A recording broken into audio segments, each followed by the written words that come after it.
Excellences, Mesdames et Messieurs, honorables invités, chers partenaires et amis de la République démocratique du Congo, mes très chers compatriotes.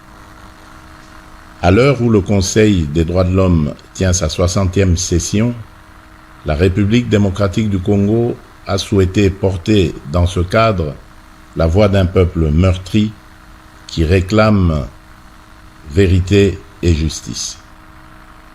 Cet événement parallèle n'est pas un rituel protocolaire de plus.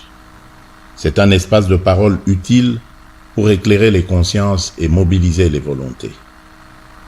Depuis plus de 3 décennies, nos populations payent un tribut humain insoutenable, familles décimées, villages rayés de la carte, femmes et enfants brisés par des crimes planifiés et systématiques qui, dans leur modus operandi, relèvent pour certains actes de la logique du génocide. Trop souvent, ces tragédies ont été minimisées, relativisées, parfois niées. Nous sommes ici pour briser ce silence, lever le voile et appeler solennellement à la reconnaissance internationale des génocides perpétrés sur le territoire congolais, condition d'une justice qui répare et d'une paix qui dure. Notre plaidoyer se fonde sur des assises juridiques incontestables et sur un corpus de rapports concordants, nationaux et internationaux, qui documentent l'ampleur, la systématicité et l'intention criminelle de ces atrocités. Il ne s'agit pas d'émotion, mais de droit. Pas d'accusation gratuite, mais d'établissement rigoureux des faits. Le débat que nous proposons s'organise autour de 3 axes très concrets. 1. Cartographier les faits à caractère génocidaire commis en République démocratique du Congo au cours des 30 dernières années. 2. Établir l'existence de génocides perpétrés sur notre territoire à l'aune des critères reconnus par le droit international.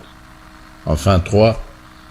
Mettre en place une architecture de justice transitionnelle adaptée à nos réalités, garantissant vérité, poursuite et réparation.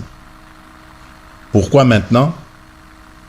Parce que notre génération a la responsabilité de rompre le cycle déni, impunité, récidive.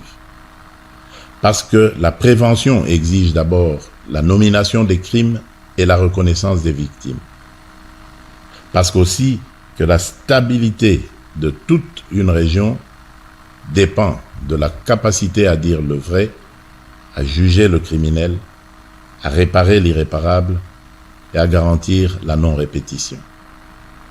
À cet égard, nous réaffirmons notre ancrage dans la Convention pour la prévention et la répression du crime de génocide du 9 décembre 1948 et dans l'ensemble des instruments pertinents du droit international. Notre démarche est conforme à ces principes. Elle vise la vérité, elle exige la justice, elle appelle à la réparation. Mesdames et messieurs, notre appel s'adresse à chacun des acteurs ici présents. Aux États, appuyer l'établissement d'un mécanisme international robuste de vérité et de qualification juridique des crimes, assorti de capacités d'enquête, de préservation des preuves et de coopération judiciaire. Aux organes des Nations Unies et aux organisations régionales, conjuguez vos efforts pour garantir la protection des civils aujourd'hui, la justice pour les victimes hier et des garanties crédibles de non-répétition demain. Aux institutions de justice, nationales, régionales et internationales, faites prévaloir la compétence et la complémentarité afin que nulle zone grise ne subsiste pour l'impunité. À la société civile, aux survivantes et aux chercheurs, votre travail de documentation, de mémoire et d'accompagnement est la clé qui ouvre la porte de la reconnaissance et de la réparation. Nous vous rendons hommage. Ce combat n'est dirigé contre aucune communauté. Il est mené pour l'humanité. Reconnaître un génocide, c'est protéger l'avenir en refusant l'oubli et le relativisme.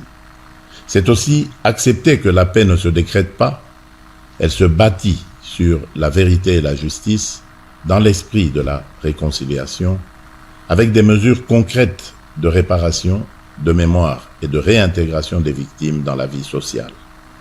En ma qualité de président de la République démocratique du Congo, je prends l'engagement de soutenir les démarches sérieuses et crédibles visant à la reconnaissance des génocides commis sur notre territoire, à l'établissement des vérités, des responsabilités et à la garantie pour les victimes de leur droit à la vérité, à la justice et à la réparation.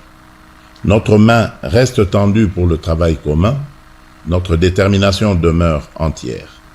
Je forme le vœu que de Genève s'élève une voix claire, ne pas oublier, ne jamais répéter, commencer à guérir. Que cette triple exigence irrigue l'action des institutions, inspire la coopération internationale et honore la mémoire